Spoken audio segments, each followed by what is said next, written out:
Colette. Thank you very much. Minister, you're very, very welcome.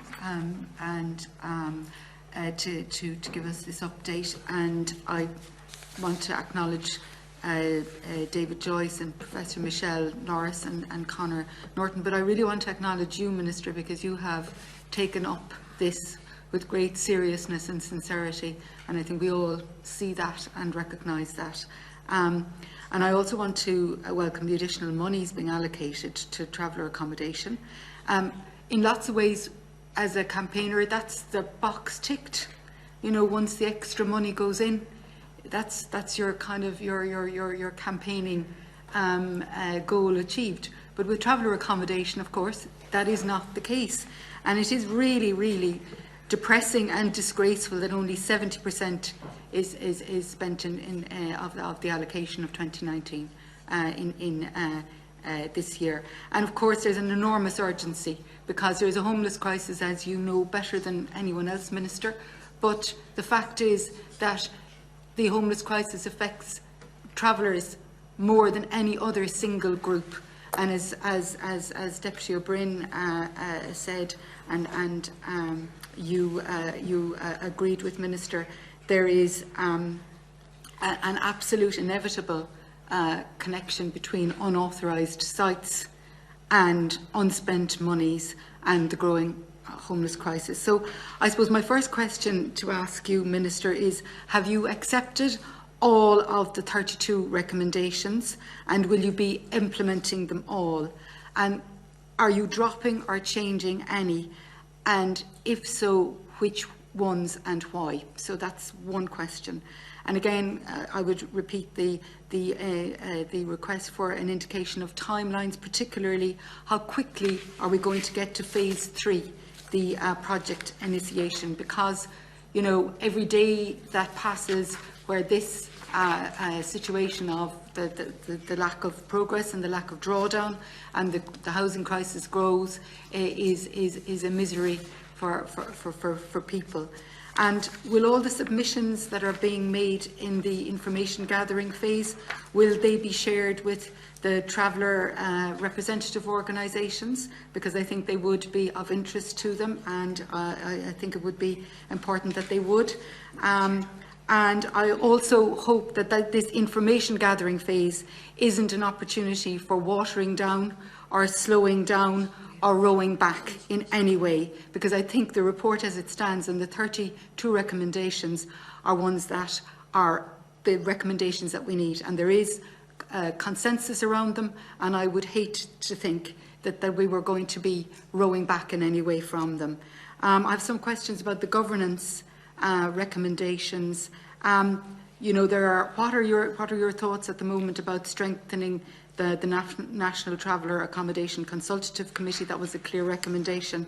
How will that committee, as it stands now, interact with the programme board, and will the programme board have independent executive function?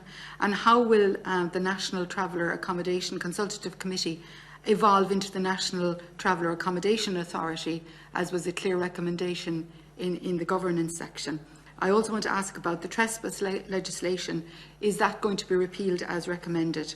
And, you know, again, we have the unauthorised sites, and then you have the evictions. Will the current eviction procedures be reviewed and include an appeal procedure? The issue of evictions came up in Geneva this week in the UN Convention on the Elimination of Racial Discrimination. And I understand that there is no national data collection on evictions, and, you know, no access to justice either, because there's no free legal aid for those facing evictions.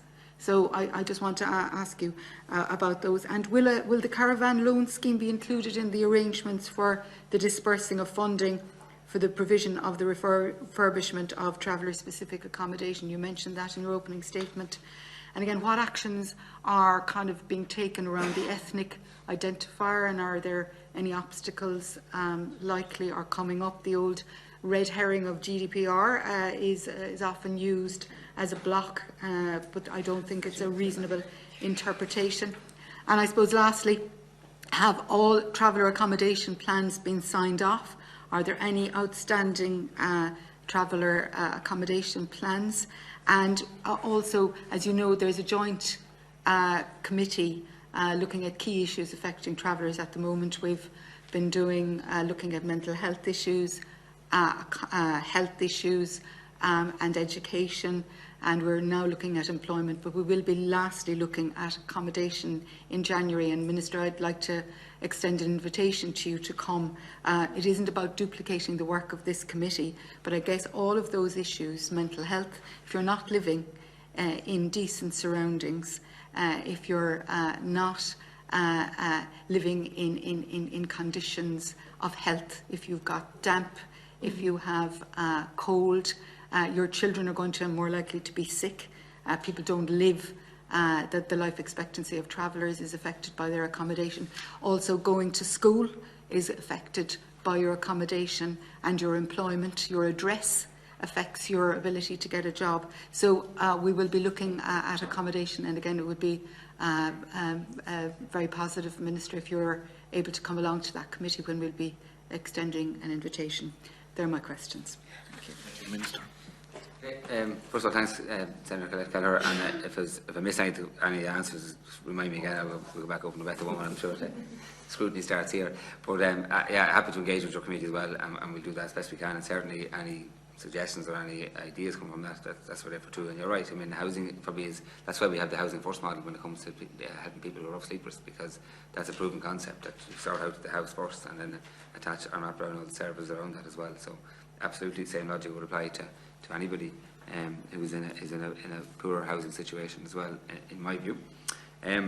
First, a couple of questions. They're asking me, have every action been accepted? We accept the recommendations and the general principles and what they're trying to achieve here.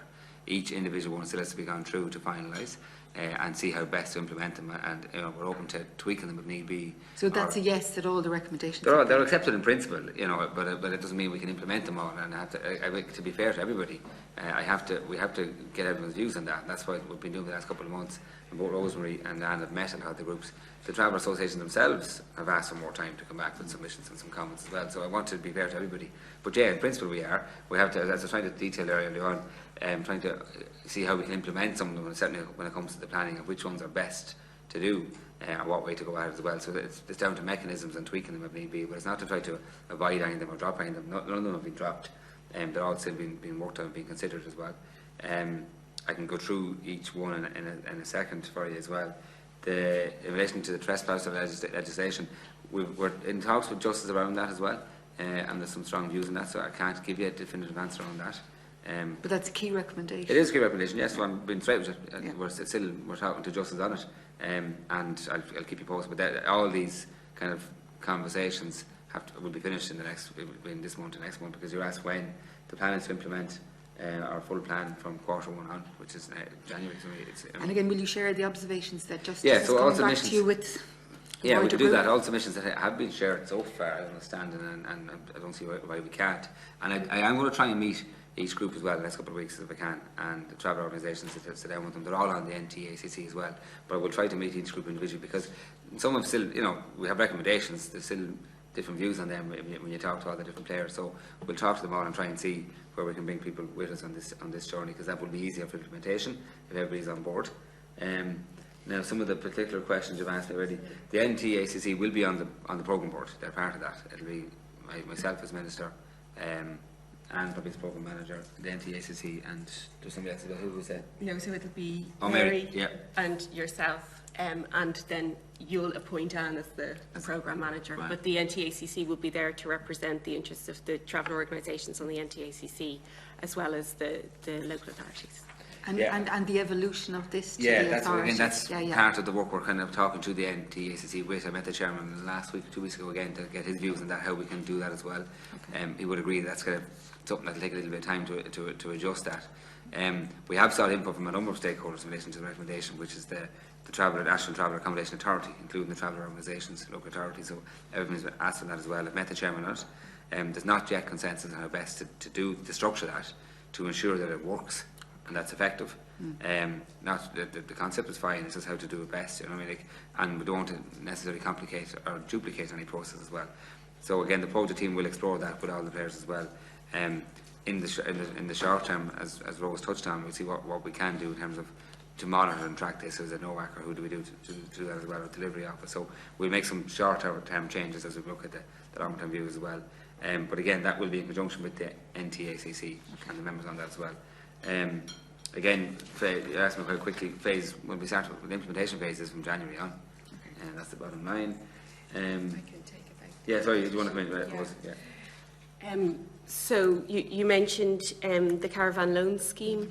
There wasn't a specific recommendation in this on the Caravan loan scheme, but it's something that we've been working on, and we have a proposal ready to go on. So it's not linked into this, but we are working on a proposal on the Caravan loan scheme, and we met with Rose Wolf from the Community Legal Aid Board. I think you've probably seen their report. So we've met with them and kind of to agree a way forward on that. You mentioned the GDPR red herring of the ethnic identifier. We have been, again, this is one that we were working on before the expert group report came out, and we are getting some GDPR pushback, but we're looking for legal advice to deal with that. I'm working with other departments. The Department of Justice and the Department of Agriculture, Department of Education have got over some GDPR issues on this. It has been overcome in other places, yes. so there's no reason why it can't be overcome. Exactly. Yeah, so we're working with them to make sure that our legal advisors and specialists in GDPR have all of the same information, so that we can get through that. Clarification in terms of the GDPR. Where is the issue? Is it with the traveller advocacy groups, or is it with who is it with? So it's with the GDPR. The initial pushback was the GDPR experts in the local authorities, and the reason for that is the recommendation is to include an ethnic identifier in the social housing needs assessment. And the rule in GDPR is you can only ask a question if the answer is relevant to the thing that you're doing. Now, we had wanted to ask the same question that's on the census, which is a general question. It's not traveller specific. You know, you can tick a box. And what was coming back was this isn't relevant for anybody except for travellers. So you have to ask a traveller specific question. That brings up other problems in itself. And then another argument was being made that it's not relevant because there's already a box there to tick for traveller-specific accommodation. So we're going back, you know, we understand the reasons why it is relevant, and we're going back and making those arguments and have sought advice. In other places. It's actually an abuse of the GDPR legislation that local authorities would behave like that. Anyway, the data commissioner has been asked as well. So Yeah, I mean, we're asked. to be fair, Martin, the data commissioner has also been asked for a review, and we're waiting for that too. Wait for that, yeah. Yeah. So the question And that, the data protection commissioner is actually quite reasonable, so I think you'll find that. no, two other outstanding questions. One was around the evictions, Yeah. and the second one was around, are there any TAPs that are still not approved? Yeah, so on the evictions, you're right, there isn't a national database on evictions. That was a question that came up on CERD, and it was one of my takeaways that I'm preparing a written response for. And there will be, will there? It's not something that I've looked at before, so we'll look at it in the context of what was And brought the up at appeals CERD. process and the access to legal aid? In terms of the eviction procedure, I am not familiar with the appeals process, so I can take that away. And Maybe we could come back you to on it. this Yeah. when we I said we are talking to justice and to inform us that we haven't got the full answers out. And then the and there TAPs. Taps. Yeah, Oh, the taps. and the TAPs, we have almost all the TAPs in, and we're following up with the authorities who haven't. I'll try and get you that information in the next few minutes. We've just sent Please, yeah, because I think it's important that those authorities are named now, because they should, those TAPs should be over the line by now. Okay, yeah, we've sent a message. So to the I'd team like to have the names of the ones that are We outstanding. haven't got it for the end of the meeting, we'll send it on to you. Is that right? I'd like it by the end of the meeting if possible. Well, when we have it, we'll give it Thank to you. you. Yeah. Thank you. Thank you. That's it. Yeah, no, just to